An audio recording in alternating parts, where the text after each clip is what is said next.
नमस्कार दोस्तों। आज देश की सबसे पुरानी और विपक्ष की सबसे बड़ी पार्टी कांग्रेस पार्टी ने देशव्यापी महंगाई के विरोध में आंदोलन शुरू किया है। राहुल गांधी जो कांग्रेस पार्टी के इस समय कर्ता धर्ता हैं, उनके नेतृत्व में आज कांग्रेस पार्टी के सभी सांसदों ने संसद भवन के बाहर बैठकर धरने में बैठकर प्रदर्शन किया और उन्होंने इस पर विरोध जताया कि जिस तरह की स्थितियां हैं, जिस तरह से महंगाई बढ़ रही है, सारी चीजें हैं, पेट्रोलियम के दाम हैं, उन सब चीजों को लेकर उन्होंने सवाल उठाए।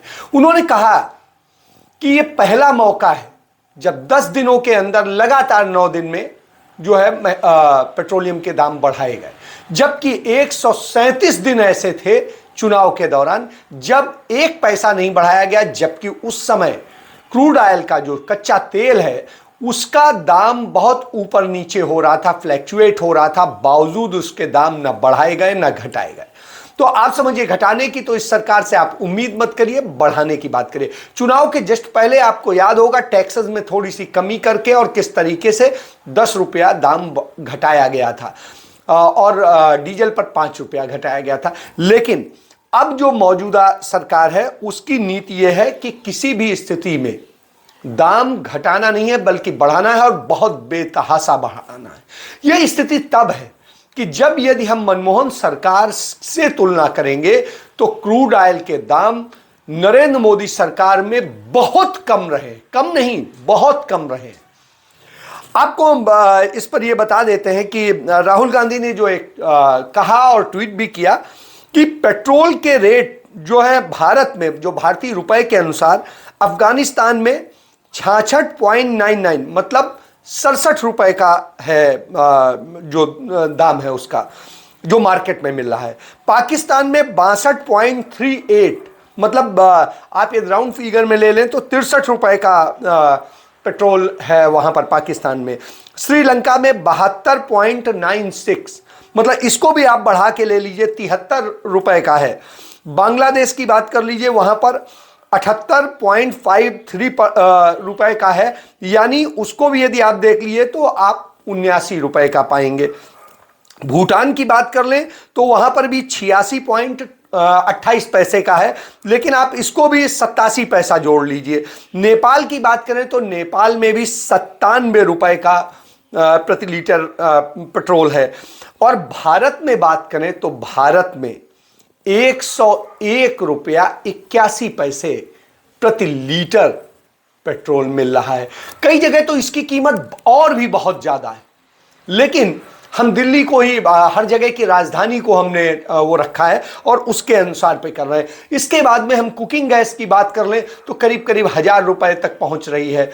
और इसके बाद में आप ये समझिए, यदि डीजल की बात करें तो डीजल भी 90 रुपए से ऊपर ही सभी जगह पूरे हिंदुस्तान में है। 90 रुपए से लेके 100 रुपए के बीच में डीजल मिल रहा है पूरे हिंदुस्तान में। तो यह स्थिति है। तो आप ये समझिए, इसको लेकर के उन्होंने एक लिखा है, प्रश्न पूछो फकीर से, कैमरे पर बांट रहे ज्ञान, जुमलों से भरा झोला लेकर लूटे हिंदुस्तान।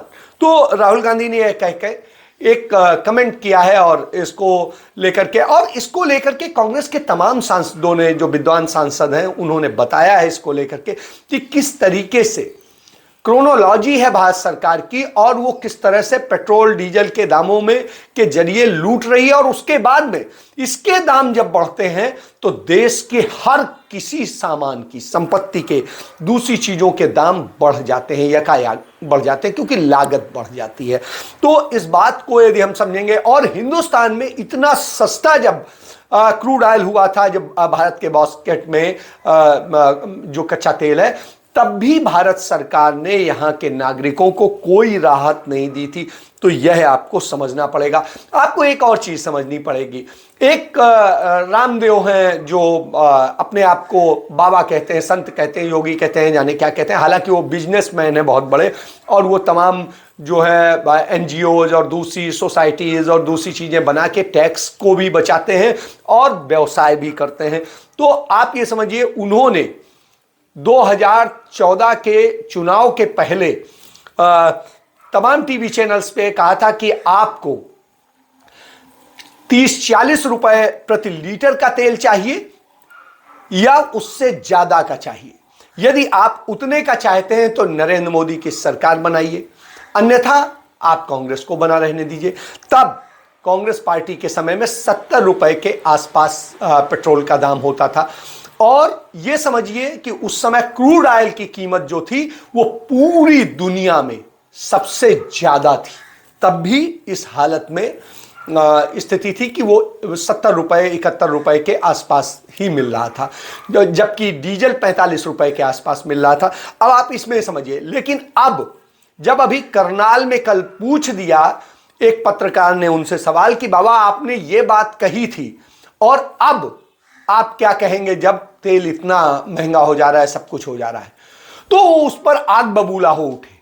पहले उन्होंने कहा, फिर बाद में उन्होंने कहा चल तेरे सवाल का जवाब नहीं देता हूं तो क्या कर लेगा, और ज्यादा पूछेगा तो फिर मैं देख लूंगा। अब सरकार कहती है हम रुको हमारा तेल का दाम कम होगा तो फिर टैक्स नहीं मिलेगा तो देश कैसे चलाएंगे, सेना को कैसे तनख्वाह देंगे, सड़क कैसे बनाएंगे, एयरपोर्ट कैसे बनाएंगे। तो दोनों ही पक्ष हैं।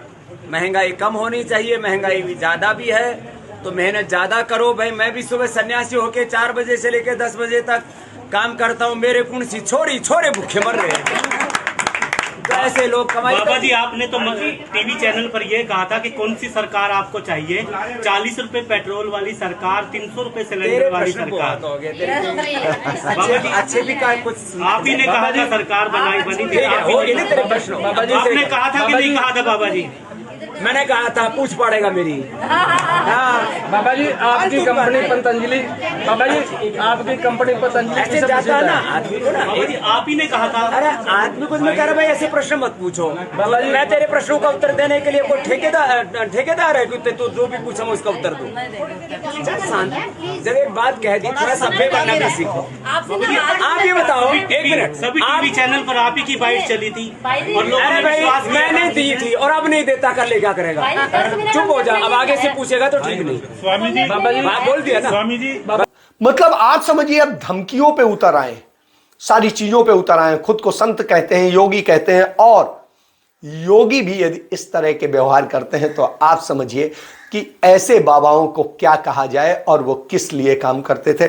उन लोगों की भी बात करूंगा जो अन्ना आंदोलन के दौरान बैठे थे। वो तमाम सारे लोग इसी तरह की बातें करते थे कि महंगाई सिर्फ इसलिए है क्योंकि भ्रष्टाचार है, ये है, वो है। लेकिन भ्रष्टाचार तो वो अब तक कोई नहीं खोज पाए पिछली सरकारों के। लेकिन यह जरूर है कि जो उन्होंने आरोप लगाए थे उनसे उन्होंने सत्ता बदल दी, और सत्ता बदल के आज जो सत्ता में आए, जो कहते थे हम ये सब खत्म करेंगे, भ्रष्टाचार खत्म करेंगे, उन्होंने वो भी तो नहीं खत्म किया, महंगाई जरूर कई 100 गुना बढ़ा दी है। तो यह आपके सामने है। अब इसी पे हम डाटा पे बात कर लेते हैं कि क्या स्थिति है। दिसंबर 2021 में संसद के अंदर भारत की वित्त मंत्री निर्मला सीतारमण ने जानकारी दी एक सवाल के जवाब में कि केंद्र सरकार ने पिछले 3 वित्तीय वर्षों में, मतलब 2021 दिसंबर की बात कर रहा हूं, कि उसके पिछले 3 सालों के अंदर सिर्फ पेट्रोल और डीजल से भारत सरकार ने 8,02,000 करोड़ रुपए की कमाई, 8.02 लाख करोड़ रुपए की कमाई की। तो आप समझिए कि भारत सरकार ने इतनी बड़ी कमाई की पेट्रोलियम से, और पेट्रोलियम में सिर्फ पेट्रोल और डीजल से।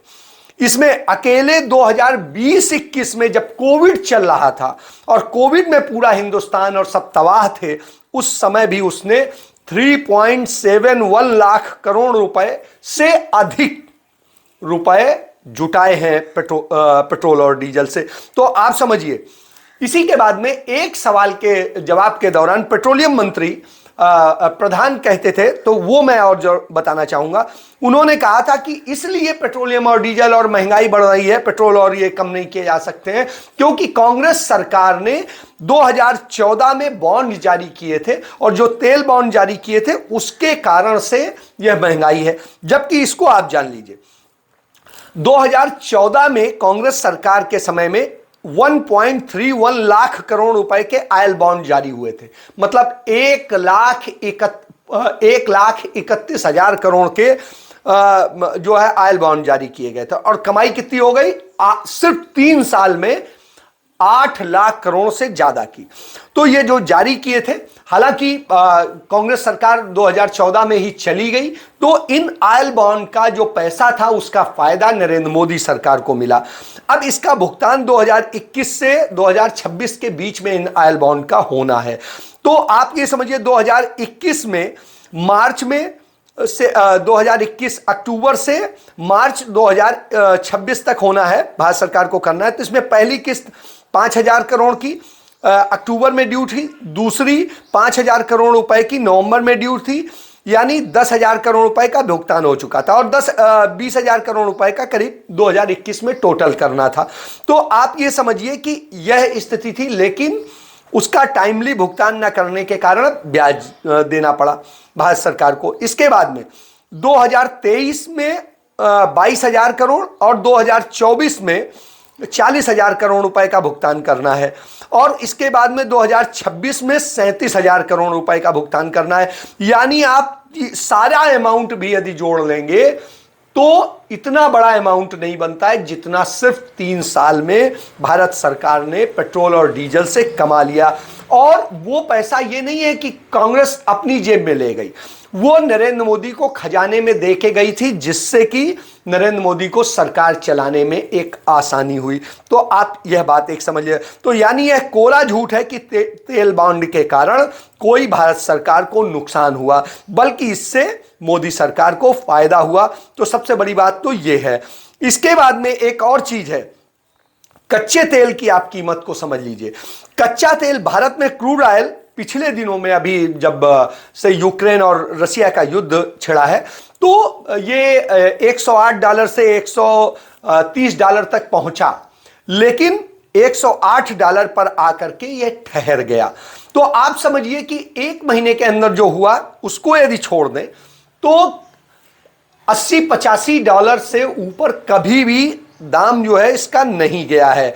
और नरेंद्र मोदी सरकार में ऐतिहासिक रूप से सबसे कम $30 प्रति बैरल से लेकर के $85 प्रति बैरल के बीच में ही रहा है।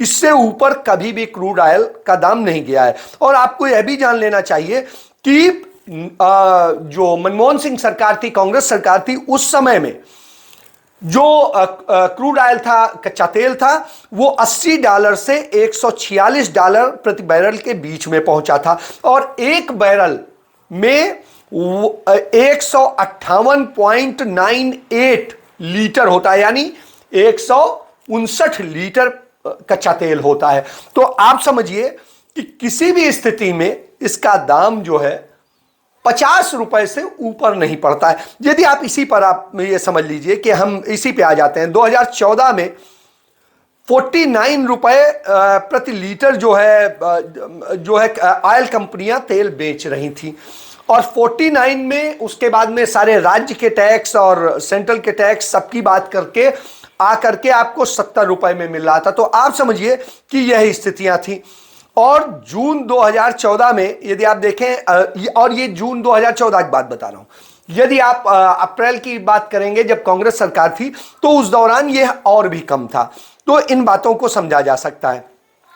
यदि उसी मार्जिन को जो उस समय भारत सरकार टैक्स ले रही थी, राज्य टैक्स ले रहे थे, यदि उसी को मान लिया जाए कि वही यदि रहता, तो भी इतना रेट बढ़ने के बावजूद 173-74 रुपए प्रति लीटर से ऊपर किसी भी स्थिति में तेल नहीं हो सकता था। तो आप ये समझिए। इसी तरीके से आप देखिए, जो पूरी तरीके से ऑयल प्राइस में ऑयल मार्केटिंग कंपनियां और जो चार्ज कर रही हैं वो 60% चार्ज कर रही थी, जबकि डीलर का कमीशन 34% होता था। तो आप ये समझिए 2021-22 में यदि हम आ जाएंगे तो ऑयल मार्केटिंग कंपनियों ने रिटेल की कीमतों में 42% तक कमी कर दी, जबकि टैक्स और डीलर का शेयर बढ़ाकर 58% हो गया। केंद्र सरकार का रिटेल प्राइस में 2014 में 14% हुआ करता था, वो 2021-22 में बढ़कर 32% हो गया। तो मतलब आप समझिए कि दुगने से भी ज्यादा सरकार ले रही है। और राज्य सरकारों का टैक्स 2014 में 17% था, जो बढ़ाकर अब 23% हो गया है। तो इस तरह से आप समझिए कि स्थितियां हैं। 2014 में डीजल 45 रुपए प्रति लीटर मिल रहा था। इसी तरह डीजल की बात करें तो आप ये डीजल पर डीलर कमीशन और सरकारों के टैक्स के बिना 45 रुपए प्रति लीटर पर था। और 2014 में केंद्र सरकार का एक्साइज टैक्स 8% था, जो बढ़ाकर 2022 में 21-22 में 35% हो गया। तो मतलब आप समझिए कि डीजल में भी ये 35% ले रहे हैं। राज्य सरकारों का वैट जो है 12% था, वो 15% कर दिया गया। तो आप समझिए कि यह भी स्थिति है। 2014 के टैक्स के आधार पर पेट्रोल की कीमत आज की डेट में यदि निकालेंगे, आज की हम तारीख पे बात करते हैं, तो 68 रुपए प्रति लीटर जाकर के होगी और 68 रुपए में आपको तेल मिल जाएगा, पेट्रोल। और इसी तरह अगर 2014 के हिसाब से टैक्स लगाती तो आप ये समझिए किसी भी स्थिति में तेल इतना नहीं बढ़ता। और डीजल की बात करें तो वो भी 55 से 56 रुपए प्रति लीटर होता है, यदि वो टैक्स सारे सब टैक्स और सब कुछ लेते हुए, मुनाफा कमाते हुए की बात कर रहा हूं। और इसके बाद में आप ये समझिए उस समय भी जो क्रूड ऑयल था वो 106 डॉलर प्रति बैरल था, और तब पेट्रोल मिल रहा था 71 रुपए।